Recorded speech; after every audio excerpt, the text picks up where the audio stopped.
宮城すごい明るくて可愛くて、可愛い漫画がこう動くっていう、もうそれがなんかもうこの映画を象徴してるって言ったらいいんだけどさ、動かしてみせましたみたいな。ドカベン31巻、ちっちゃいコマを使えないっていうのが片翼をもがれるくらい辛かった。で、もう一言のために1時間2時間撮ったりとか、あいつはやれねえ、そんな玉じゃねえよな。どこで怖かったって書けるんだっていう、ポスト 3.11 の作品としても、もう上上がんねえとか言われてるのに対して、パス出しますよ。頭の回転早いよね、宮城って。アニメの派遣っていうか、アニメの配給してるのってクランチロールっていう会社で、クランチロールって会社はソニーが買収してる会社なんで、ソニーの会社なんですよね。だから、はい、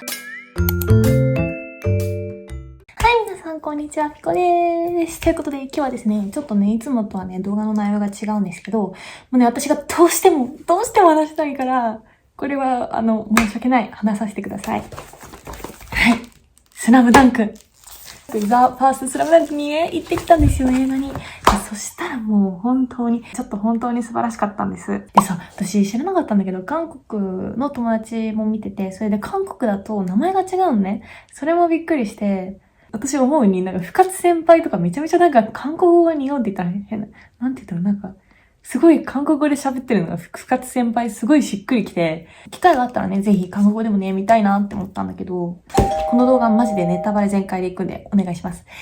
何に感動したって、まず最初のもう見せ方、海から入って沖縄に行くじゃん。で、その後出てくる白のオープニングで、こう漫画でこう線でこうジャジャジャって宮城亮太が描かれて、で、そっから歩いて漫画がこう動くっていう、もうそれがなんかもうこの映画を象徴してるって言ったらいいんだけどさ、井上武彦の漫画が動いてるみたいな。バスケの試合がそこで行われてるし、3D アニメーションとかじゃなくて、なんか、井上武彦先生の漫画が動きました。動かしてみせました。みたいな、そういう気概を感じたんですけど、だからその、オープニングでこう、線画から始めて、もうそこでもうなんか、これをやってやるんだ、みたいな、そこの気概も見えるし、めちゃめちゃかっこよくないですか？で、そこで、こう、うわーって前から歩いてきて、で、その後に階段が描かれて上から山王が降りてきた時のかっこよさね。この映画の素晴らしいところ、てかまあスラムダンクが素晴らしいんだけど、敵チームもめちゃめちゃかっこいいし、みんながもう本当にバスケに一心になって一生懸命やってきて、この試合にすごく情熱を持ってやってるし、誰もが一人の人間としてちゃんと生きてる。敵チームだから味方チームだからっていうそこじゃなくて、そこの試合とそこにいる人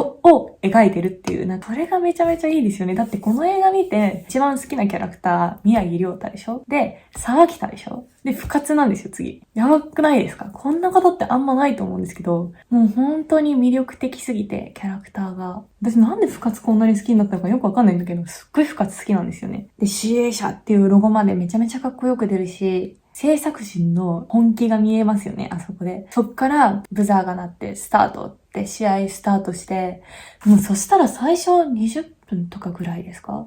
前半戦とかほぼリアルタイムでこう試合が進んでいくっていう。もう私ほんとすごいなって思ったのが、バスケってめちゃめちゃテンポが速いじゃないですか。で、点数もバンバン決まるし、だからバスケとアニメーションってめちゃめちゃ相性がいいし、異常にエンタメ性の高いスポーツだし、カメラワークの見せ方とかもすごいじゃないですか。3D アニメーションでモーションキャプチャーして撮らないと、実写だったら絶対できないカメラワークとか表現の仕方、あんな風には絶対ならないから、もうすごかった。あの試合映像はすごいし、このリソースで言ってたのは、これ一回三能戦をやるにあたって、全部モーションアクターの人たちと一緒にやったんですよ、動きを。そしたら、ほぼできた、みたいな話をしてて、それってやばくないですか？漫画で描いてる、一人で井上先生が考えてる時から、井上先生の頭の中では試合がバッチリ浮かんでるって、どういう脳みその思考してたらそんな風になるのって思うんですけど、この映画って、日本でよく言われてるのがドカベン31巻ってすごい言われてて、ドカベン31巻を彷彿とするような構成になってるって言うんですけど、確かにドカベン31巻読んでみると、すごい強い高校と対戦してる時に主人公っていうか、こっちの味方の選手、不調になってい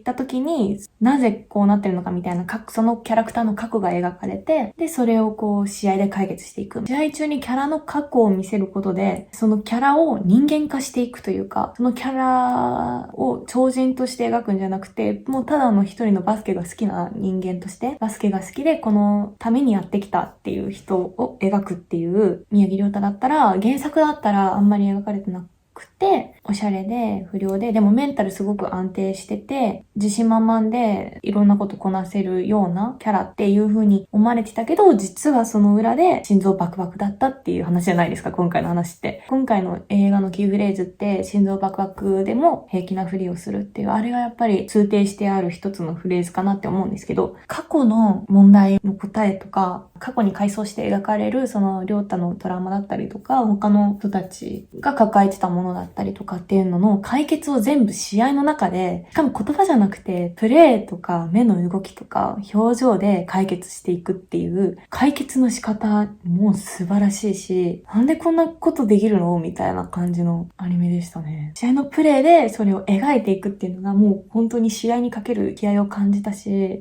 てのシーンに無駄がないなって思ったんです。もう本当に全てのシーンに無駄がなくて、例えばお兄ちゃんとりょうたがワンオンワンするところとかあるじゃないですか。あそこのシーンとかも、お兄ちゃんが足をこういう風にやってプレイ最初こうするんですけど、それを後々、その三井に宮城がお兄ちゃんを重ねるシーンがあるんですけど、本当に同じようにこうやってるんですよね、三井も。で、同じように友達が呼んできて行ってしまうとか、あとはお兄ちゃんとワンオンワンして、お兄ちゃんと会える最後の日ですよね。その日に着てるお兄ちゃんの服が黒と赤だったりとか、黒赤って湘北の色じゃないですか。それがこうどう関係あるのかわからないけれど、りょうたの目に焼き付いてるりょうたを最後振り返ってる光景の色として赤黒があるっていうのも絶対ちゃんと何かプロット考えられてるだろうし、私すごいりょうたが遠征前にユニフォームを畳むシーンがすごい好きなんですけど、大切にしてるんだなって思って。でも、あそこのシーンってやっぱりりょうたが一回自暴自棄になってバッシュを段ボールに投げ入れたりとか、お母さんがもう片付けようかって言ってこう片付ける時のちょっと畳むけどポンって投げるような感じで段ボールに入れるとことのバスケに対しての彼の思いみたいなのがそこにも見えるし、そういう風になってたりするかもしれないとか思って、もうなんかそこら辺すごい全部細かいっていうか、すごいなと思って。もういろんなところにこう海があるっていうのもお兄ちゃんの面影を追うところだと思うんですよね。最後こう母親にねリストバンドを返すじゃないですか。返された時にお母さんが海の方を向いて、でそれをりょうたも海を見るっていう。お母さんってあそこのシーン、ドリブルこそチビの生きる道だって言ってこう抜いていくあそこの場面をお母さんが見るところまでずっと黒い服着てるんですよね。それが喪服っていう意味じゃないかもしれないけど、でも全部の服本当に黒いんですよ。ずっと黒を着てて、ミニバスで昔お兄ちゃんを重ねてしまっていた、やっぱりバスケにはお兄ちゃんの影を追ってしまうけれども、今回宮城がゾーンプレスをね、抜いていくところを見ることで、宮城自身を見るようになるっていうか、で、宮城がこう勝っていくっていうところを見ることで、お母さん自身もまたお兄ちゃんのソータの死を乗り越えるきっかけになるっていうだと思うんですよね。りょうた自身もそのお兄ちゃんが立つはずだった舞台に立って、そこで自分がそこの試合で勝てたっていうのは、ずっとだからお兄ちゃんをかなり神格化してるというか、お兄ちゃんだったらもっととか言うじゃないですか。お兄ちゃんだったら悲しませなかったのにとか、僕はやっぱりお兄ちゃんとは違うっていう風な思いを抱えながらも、もちろんそれだけじゃないですよ。宮城すごい明るくて可愛くて、可愛くていい子だから、宮城が可愛い。あと沢北がかっこいい。沢北の目が好き。あと、私わかんないけど、深津さんマジで好きなんですよね。なんでなんだろう。いいや。何の話してたっけ。お兄ちゃんが目指してた舞台に立って、で、そこで勝つっていう目標を自分が達成したっていうところで、お兄ちゃんの死っていうものを一つ乗り越える、受け入れるっていう。だからこそ最後、家族全員が乗り越えた象徴として、お兄ちゃんの写真が飾られるんじゃないかなって思うんですよね。いやー、それも含めて最高だし、しかも最後、宮城が履いてるバッシュが赤黒なんですよ。私調べたんですよね。バッシュ、ちょっと欲しいなと思って調べたんですけど、タイツのミットの赤黒だと思うんですけど、だから本当に全てのことに配慮されてるし、あと私がすごいなって思ったのが、声優さんの演技がものすごく自然だったというか、私はアニメ好きですし、よく見るんで、もうそのトーン慣れてるんですけど、こう、アニメならではのみたいなのってあるじゃないですか、声優さんも含め。そのトーンの声ってアニメでしか聞いたことないけどな、みたいな感じのとか、すっごいおっぱい大きい女の子出てくるとか、いや、そんな胸はないだろうとか、そういうのが一切なくて、本当にリアルタッチだし、声優さんの演技もめちゃめちゃ自然だったじゃないですか。今回制作発表会の時とかに声優さんが1時間半ぐらいかな話してくださってる動画があったので見たんですけど、選ぶ段階からあなたの地声が自分のキャラクターの声の想像なので、もうキャラクターの声とか作るんじゃなくてあなたの地声でお願いしますっていうところから入って、監督がテストの時からずっと、もうなんかブースとかじゃなくて、アフレコ現場の中にいたりとか、ここはこうしてほしいっていうのを提示するために、絵を描いてこんな感じの多分今、赤木はこういう顔してると思うんですよね、とか言って描いてくれたりとかするしたらしいんですよね。それもなんか、監督がインタビューで言ってたのは、もうなんか自分が伝えるには書くしかないんだみたいな。とにかく書けっていう、なんか宮崎駿のドキュメンタリーで書けっていうのを見て、OK 書こうってなったらしいんですけど、だからそうやってたくさん絵で伝えてたのかなっていうのも思うんですけど、すごいですよね。だから井上先生、この映画の全てに触れてると思うんですけど、でも一言のために1時間2時間撮ったりとかっていう時もあったっていう話もしてたし、もうとにかく息だけの収録で終わった回があったとか、スタッフの方々がめっちゃ言ってたのが、井上先生のジャッジがすごい早くて的確だっていう話をしてて、今回だって井上先生、脚本も監督も初めてなんですよ。信じられなくないですか？どういうことなんだろうと思うんですけど、このリソースでも書いてたんですけど、やっぱり映像表現と漫画表現が全然違うから、そこがすごく辛かったところで、漫画だったら見開きでこうバーンって大きく絵を出せたりとか、ちっちゃいコマとして出して、ちょっと緩急をつける、見せたい絵と差し込みたい絵、そういう表現ができるけど、アニメはどんだけその表情を喜怒哀楽の混じった複雑でそこで見せたい絵っていうんですか？言葉じゃなくて絵で表現できるところっていうのも、こんだけ書き込んだとしても、それがちっちゃいコマと等間隔にこう流れていってしまうっていうのが、ちっちゃいコマを使えないっていうのが片翼をもがれるくらい辛かったって言ってたんですけど、そんな片翼をもがれるほど辛いんかって思った。まあでも確かにそうだよなって思ったんですけど、でもキャラクターをその表情で描かないことっていうのはできない。それはその自分のキャラクターではないからっていう葛藤が新しく、もうだからそんな、だって声優さんの声のジャッジだったりとか、まあもちろん現場の方々と一緒にやってらっしゃるけど、OK ラインっていうんですかがちゃんとある、揺るがないものがあるっていう風に、コードサイドっていう Spotify のラジオとか聞いて、絵コンテとか書いてらっしゃる方が 3D アニメーションとかモーションキャプチャーの担当の方とか、あと、演出の方、プロデューサーの方、東映の方とね、ダンデライオンの方。なんかみんな口を揃えてそういう風におっしゃってて、自分のやりたいことを伝えたいことが一環としてある方なんだなってすごい思ったんですけど、声優さんの演技が素晴らしかったなと思って。すごい好きなのが、なんか、不活が同じ似てんだぴょんって言った時にぴょんって言う。あそこのなんかこう、さりげなさ、普通にこう、日常として、そんなにフォーカスしないけど、普通にさりげなく試合で起こってる、高校のバスケのインターハイの試合として起こってる会話っぽいじゃないですか。別に敵だからってそんなずっとバチバチしてるわけじゃないし、川田とかも、かっけとか、あれまだいるみたいな、そういう言い方だったりとか、うまって、じゃあとっさに言っちゃうとか、山田が入るとはみたいなんとか、可愛かったし、本当にね、好きなシーンをまず発表したいんですけど、みんなのすごい日常っぽい感じが出てる、本当に好きで、いや、まず、オープニングは一個あるよ。オープニングが一個あって、それから、こんなでっけえ奴らに阻まれてどうするって、行けりょうたって言った後に、ドリブルこそ、チビの生きる道なんだよじゃんペステレテレテレテンテンテンって。わ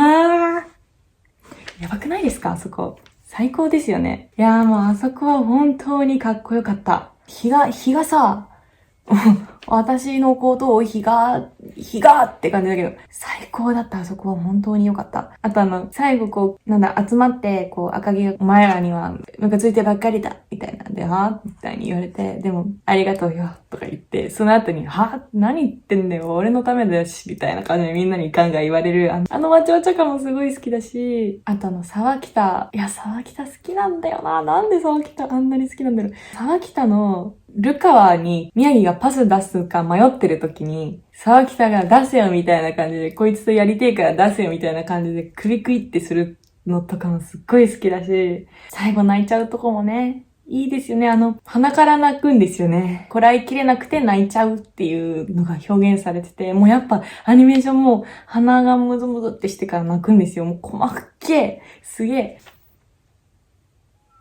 っって言って泣くじゃないですか。こらえきれなくなって、吐いてた息が涙になっちゃうっていう。いやー、かわいい。好きだ。丁寧だわ。あとね、そんな玉じゃねえよな。シュッて、あそこかっこいい。あいつはやれねえ。そんな玉じゃねえよな。はぁ、かっけー。あのテンポ感最高ですよね。あと同い年にこんなすげえ奴がいるんか。ずっと17年間バスのことだけ考えてきたんだろうな。でもさ、お前もそうだろって言ってこう、ルカにパッてパスするとかも好きだし、あと三井さんに対して、まだ行けますかって言って、もう上上がんねとか言われてるのに対して、パス出しますよっていう軽口感、頭の回転早いよね、宮城って。好き。このクイって上げながら言ってる表情大好き。で、相手の三能がもう本当に魅力的に描かれてるし、川田さんも大好きだし、川田さんとかも、カプス、やんべえとか言って、もうどんどんずんずん向かってくる。丸森が向かってくるからすごい好きだし、深津さんもね、ぴょんぴょん言ってるけど、今回ちょっと結構映画で削られてる場面もあったらしいけど、宮城にプレスかけてる時の動じない感。で、あれに対して宮城がずっと心の声で、終わるプレッシャーがあるはずだろうみたいな。こいつ本当に動じねえなみたいな顔してんのとか、最初からバチバチかよみたいな。もうあそこもね、宮城可愛い。やっぱ宮城可愛いに周知してしまうな。宮城可愛いです。あと何が可愛かったかななんか何が可愛かったかなっていう基準で考えてるの。ごめんなさい。私もう虹目になってるからさ。ちょっと待ってね。顔がだんだん暗くなってくるわね。ちょっと待って。光待って。はい、カーテン閉めました。これでちょっとは軽減されたかな。あとルカがまだまだって言った時にすっごい、んって嬉しそうな顔してる沢北も超可愛い。てかね、私ね思うんだけどさ、宮城と沢北が最後アメリカに行くじゃないですか。沢北はもう行くってもともと分かったけど、あそこで宮城が行くっていうのが良くないですか？だってルカが行っても今行くよねって思うけど、あそこで宮城が行くっていうのが、やっぱりここのリソースでも語ってたのが、傷を負った人がそれでも前に踏み出す物語を作りたいっていう話をしてたし、宮城がアメリカに行くってことは、もしかして他のキャラクターもアメリカもしくは日本で今でもバスケットボールを高校でやめるんじゃなくてね、まだ続けてるんじゃないか、続けられる精神を持ったバスケが好きでずっとやってるんじゃないかって思わせてくれるその目配せがあるじゃないですか。だから、やっぱあそこはいいなって。で、しかも最後アメリカに行った時の宮城がちょっと体大きくなってて、日にも焼けてるから、あれプレスプスクールじゃなくて大学なんじゃないかなって私は思うんですけど。いやーよかった。しかもちょっと親しくなってる感、沢北と。あれもすっごいいいし、アメリカで仲良くやってんのかなと思ったりとか、あと、私だからもう後 NBA 仲良しとか調べちゃって、どんな感じの雰囲気なんだろう、試合の雰囲気がとか、めちゃめちゃ見ちゃうようになりましたね。あと、宮城って沖縄出身じゃないですか。だから、宮城を描く際に、井上先生が参考にされてたって言ってた、ヘントナ学園っていう、ヘントナ高校かな。で、身長平均168で、インターハイ3位に入ったっていう全国、すばしっこく動く。スキルと速さで高さに勝つっていう高校があったのが取り入れたらしいんですけど、だから宮城って沖縄出身だし、沖縄出身の選手も言ってたんですけど、米軍基地があるからすごくバスケっていうものが身近にあるらしいんですよね。だって最初に映ってたとこも米軍基地の近くだったし、ストリートっていうか日常の中でバスケっていうのは結構私たちよりも身近な存在としてあるってことはあるし、で、やっぱり今回ちょっとカットされちゃってるところとかもあったりとか、フォーカスして描かれてないところはあるけど、例えば原作で赤木と花道がこうバーンってハイタッチした時にめっちゃ桜木の手が腫れるみたいなシーンとかあったじゃないですか。でもあれって今回やってないと思いきや、ちゃんと宮城のカットに映るんですけど、その後。でもそれを後ろで試合は始まってるけど、始まってる中走ってる桜木の手めっちゃ腫れてるんですよ。バスケ部襲撃事件みたいな、その三井のバスケがしたいっすっていうところも、ちゃんと傷増えてるんですよね、みんな。宮城と三井の顔の傷めっちゃ増えてるから、あったんだなって、わかる人にはわかるようになってるし、断固たる決意が、みたいなの、桜木が言うシーンもないけど、でも、あれがないのはやっぱり、あれってだって前日談の断固たる決意が必要なのだっていう監督の言葉があったからこそ響いてくる言葉じゃないですか。でも、前日談からやっちゃうと、一番最初のオープニングの最高のスタートがないんですよ。で、やっぱ、それだったら、前日談からやるんじゃなくて、試合からスタートであそこね、こう、ガーって決めた方が絶対いいし、もう、たまらん。最高です。いや、だからほんとちょっと今回、映画として新しい表現を作ったなって思いますね。スパイダーバースを見た時みたいな、なんだこれは知らないっていうものを作ってて、本当にすごい、なんかものを見れたなと思うんですけど、で、東映、今回作ってるの東映ですけど、東映って全社合わせても100億いかない年があるぐらいの会社だったのに、今回、2022年は、ワンピースフィルムレッドが200億いって、スラムダンクももう100億強化したいくぐらいの勢いなんで、まあ行くんですよ、絶対。だから、もうなんか、日本のアニメはもう、